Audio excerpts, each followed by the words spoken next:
let us play. Oh, this is great. We'd only just begun, and the case is literally falling apart. I love this. I love it. You might have seen it if you've actually been watching my streams, but you probably haven't. Um, there was like it was like in that one disc, with all that crap, in which we found this FMV-ish thing called Ghosts, and it showed Christopher Lee in it, and we only were able to be in one room, and it was sort of cool. Well, now we are going to be playing the full game because I actually got the bitch. Now you can find this game on Amazon and you can buy it with the box, but the problem with me buying the box is that every single one they only sell in about the US at best. Not a single one of them actually sell to Australia. I got very fucking lucky with a bet that was about like $10 for this in the case, completely and utterly fine. $10. No one bid on it. It was like a few days remaining, and I got this bitch down pat. I was a lucky son of a bitch because that was the only copy I could find in which the seller was allowing international selling, including Australia. So, I now have the game, and now I'm going to be playing it. So I'm inserting the disc now, and I'm hoping we get an install thing so we can do this. Sure. Video. I don't need that shit. Sometimes fact is more frightening than fiction.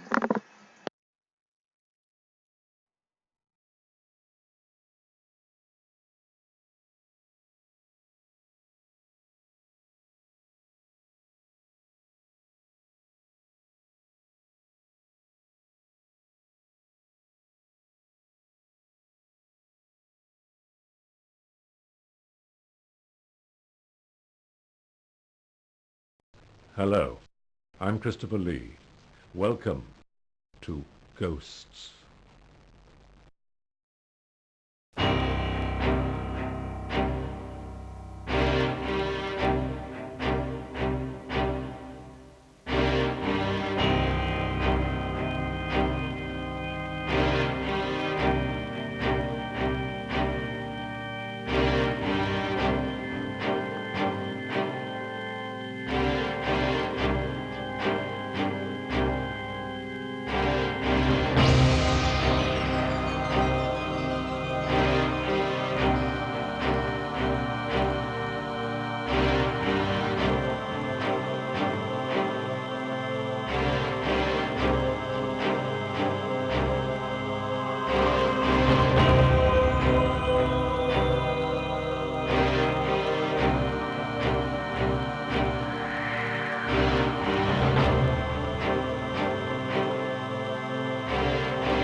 And so we begin with Ghosts.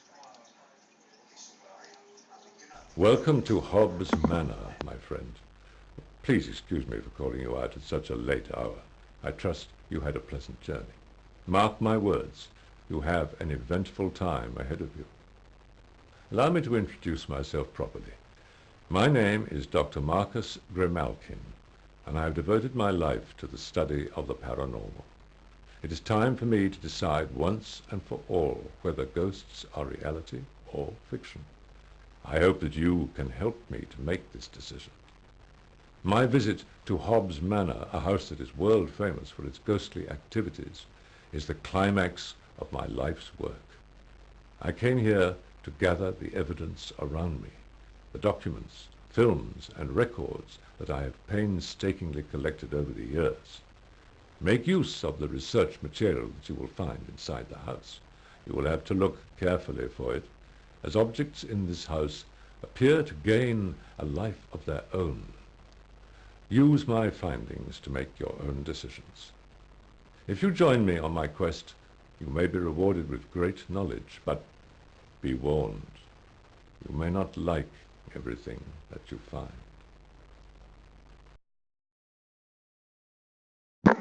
And so I begin.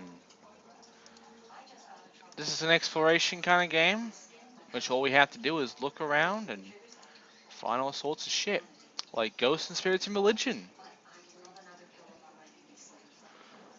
Yep, there's a whole bunch of shit, majority of faiths that are practiced by the population of the planet, except that spirits or ghosts of some form of another exist.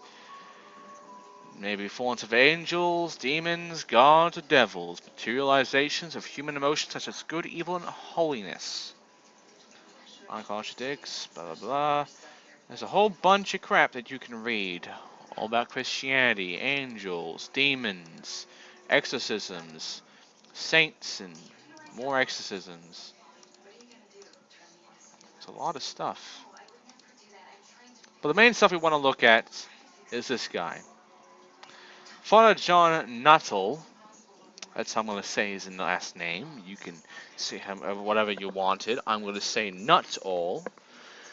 Is a Roman Catholic priest who preaches in the country of Surrey.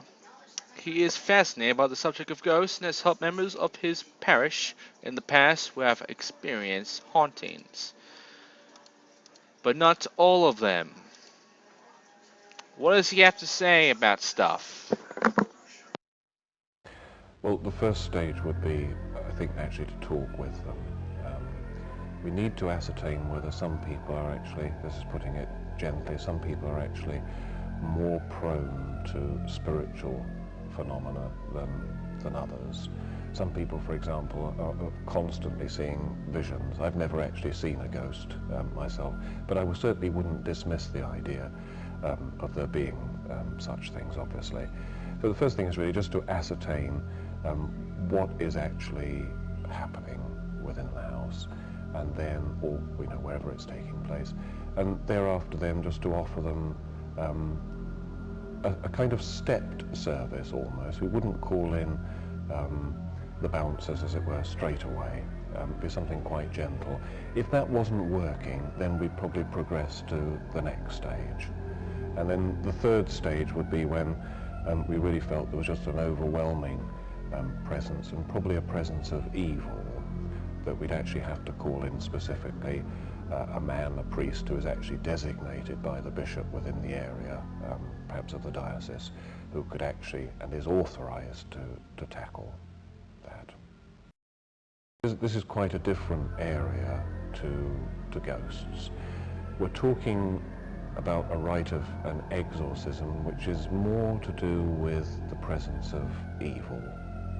And really the point of doing an exorcism is actually to make sure that that very presence of evil is actually driven out, whatever form it may actually appear in. So a little bit more radical than the way that we would actually treat with ghosts themselves.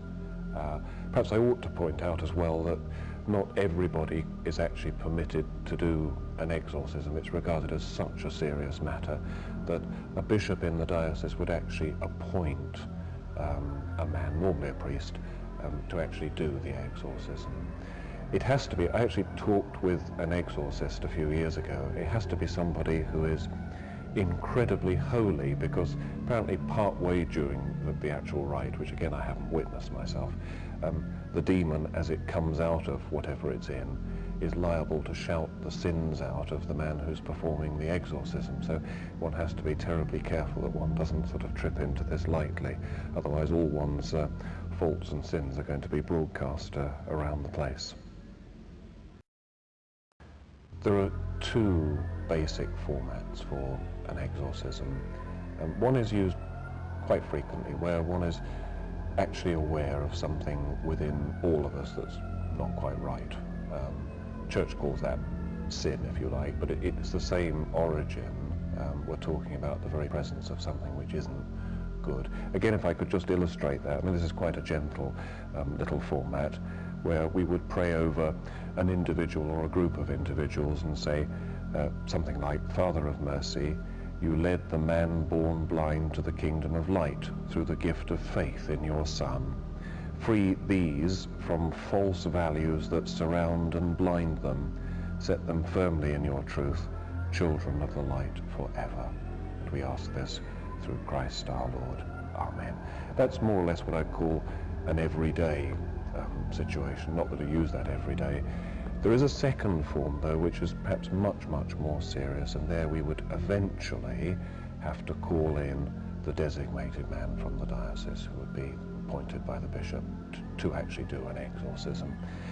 Now, I've never actually witnessed one, but I've spoken to an exorcist, and it normally has to be accompanied, in the case of the exorcist, by a lot of prayer and fasting, actually prior to the little ritual. In the actual ritual itself, again, there is prayer. There's usually the laying on of hands to actually expel the presence of evil, devil, demon, whatever we would want to call it. And then very often, nearly always, a sprinkling with holy water.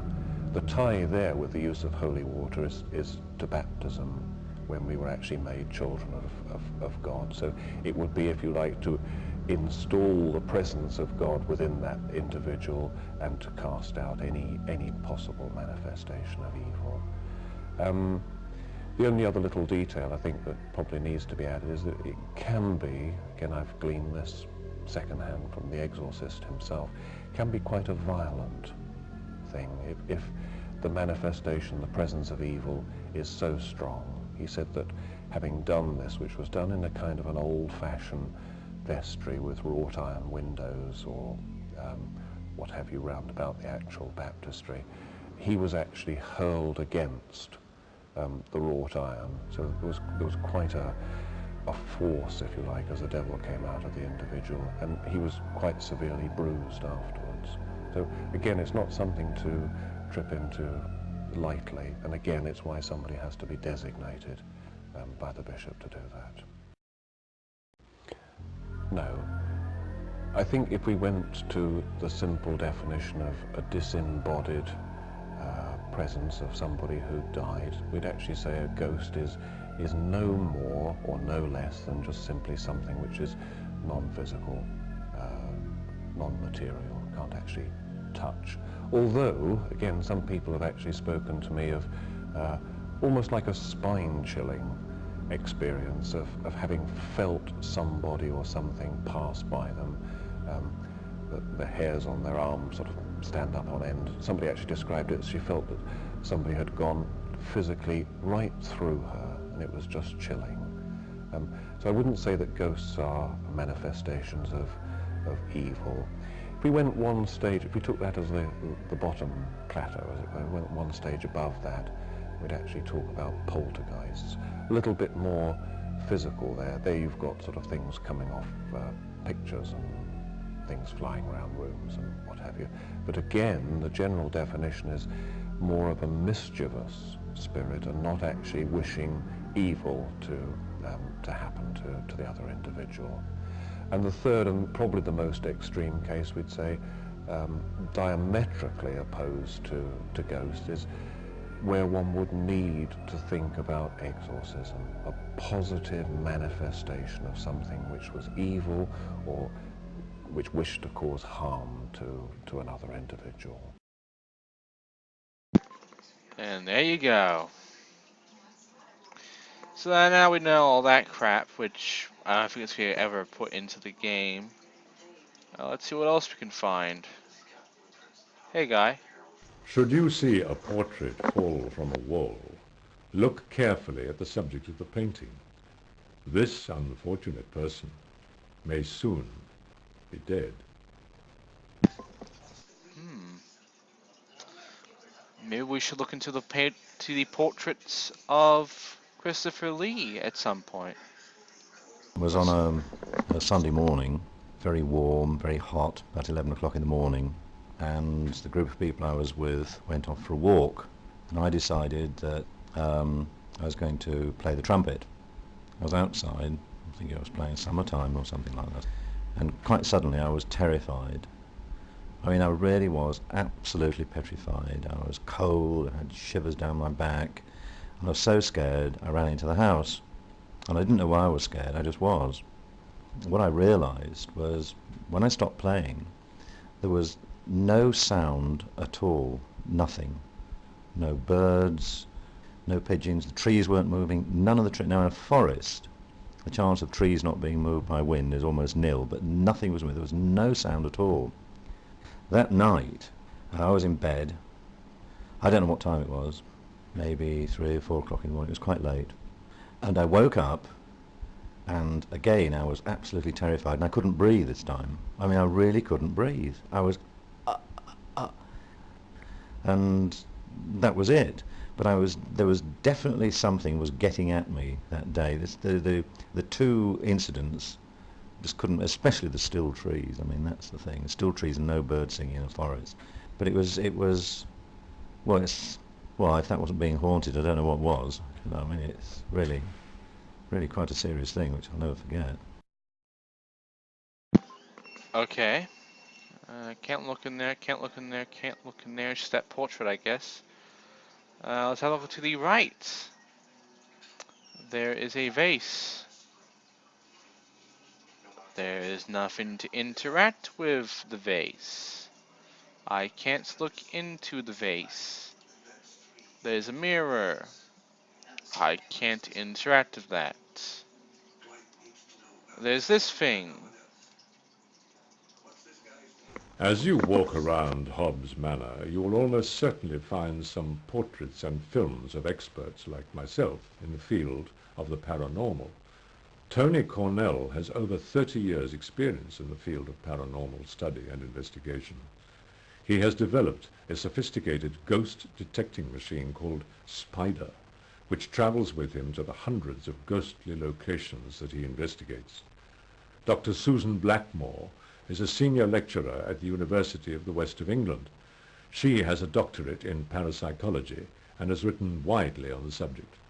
She was awarded the Distinguished Skeptics Award in California in 1991 and has been involved in the production of many television programs on the paranormal. Robin Furman is a trained psychologist and expert in the field of the paranormal. He founded Ghostbusters UK in 1984 and has since investigated hundreds of hauntings. Father John Nuttall is a Roman Catholic priest who preaches in the county of Surrey. He is fascinated by the subject of ghosts and has helped members of his parish in the past who have experienced hauntings. Yes, you heard that right. Ghostbusters UK. There's also this thing that I can interact with, but I don't see why. I can go back to these, but again, there's no point. I can look up, which is just going to the door. I can look back over here. I can look over to my left, and we can find this shit. Easter Island heads. How lovely. Nothing else to look at here. A scuba. This diver's helmet belongs to Mr. Montague. He caught the bug for underwater exploration. Unfortunately, a rather large octopus caught him. How unlucky. There's a lot of doors here as well. So, let's go to these stairs.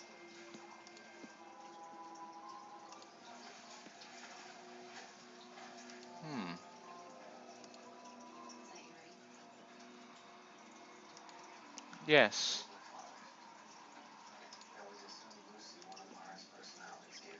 There's some portraits over here. Do you believe that one day there will be evidence to prove that ghosts exist? Here's all the people we're gonna be listening to throughout this entire game. I don't know. The problem with science is that it does deal with things that can be measured. Like take something apart in a laboratory or measure it or stick things into it or use telescopes to actually ascertain whether there is something out there.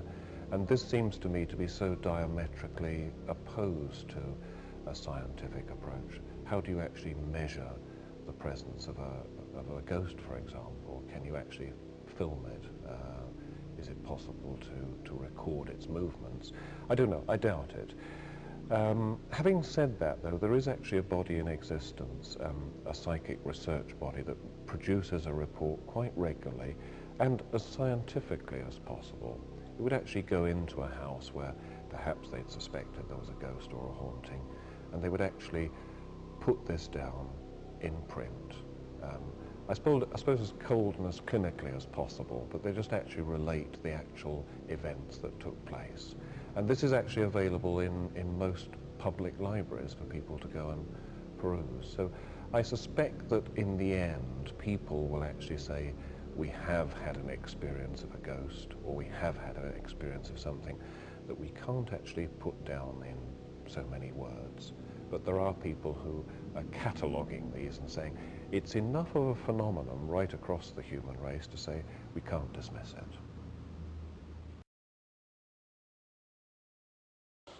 I think we're very close to it because, you see, the team and I are all skeptics. That is, we doubt, but we accept sensible evidence.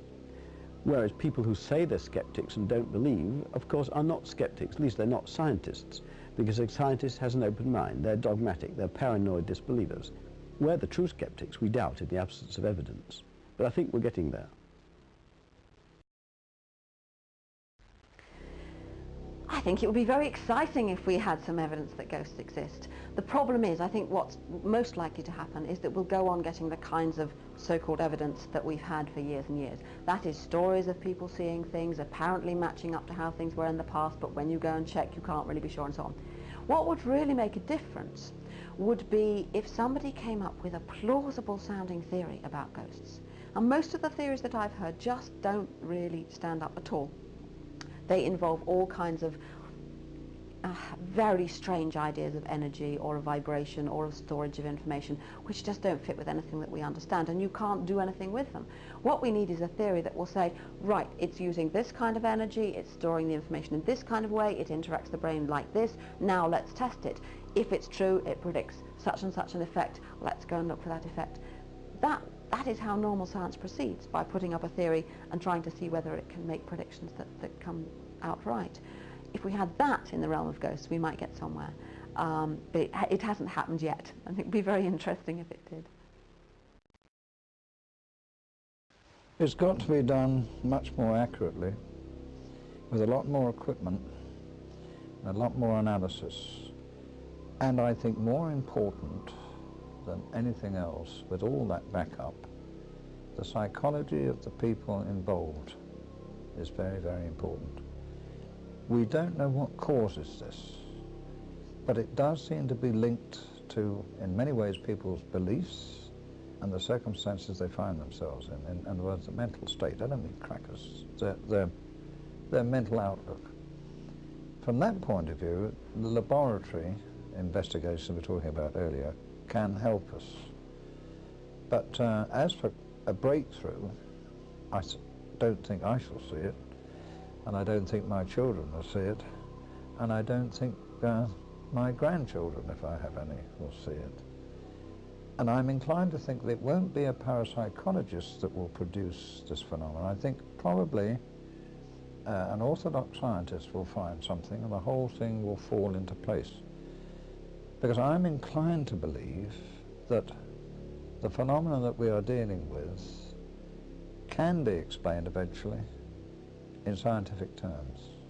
Now, not everybody will agree with that, but that is my belief. So that's what we should be aiming for, and I think that's probably in time what will happen.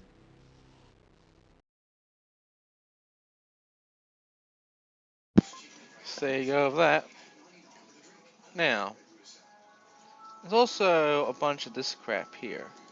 If I were to look around back here, and I look to my right, as you can see, it's another door, and to my right is that. If you value your life, never cross another on the stairs.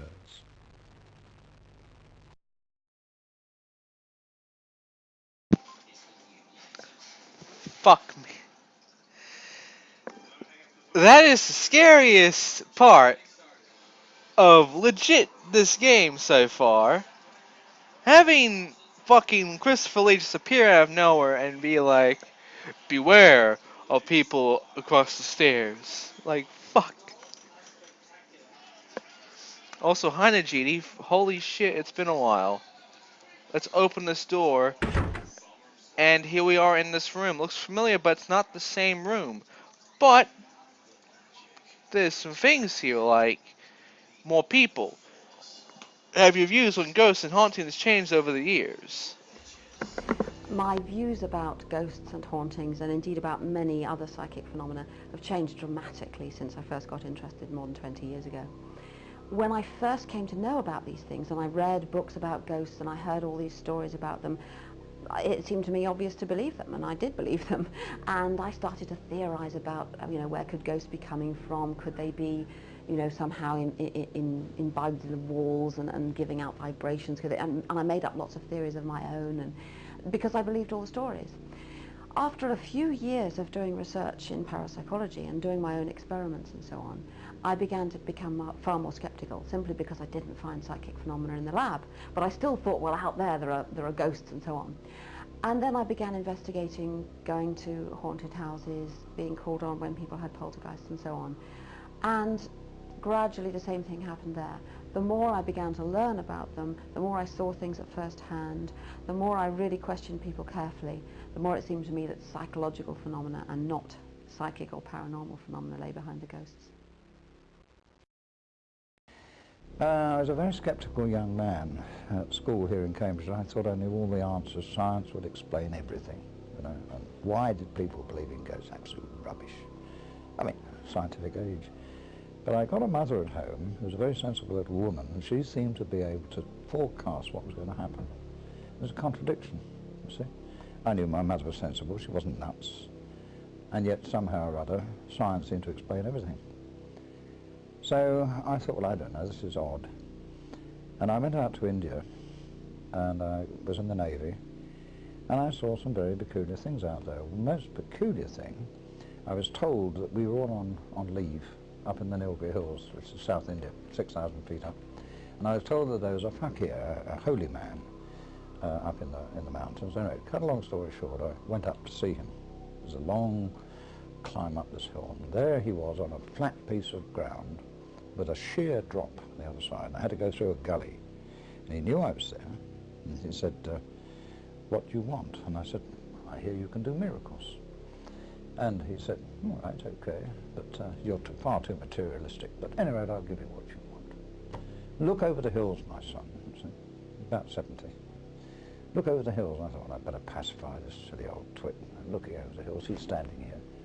And I think, that's funny. And I turn, and he's not there. He's the other side of a stream rushing down. Now, I was a boxer in those days and very fit, and I couldn't have done it. And I thought, how'd you get there?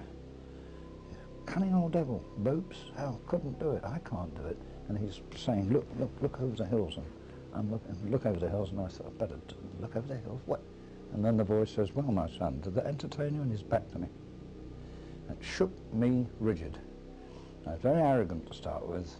When I went down that hill from that little episode, I wasn't half as cocky as when I went up.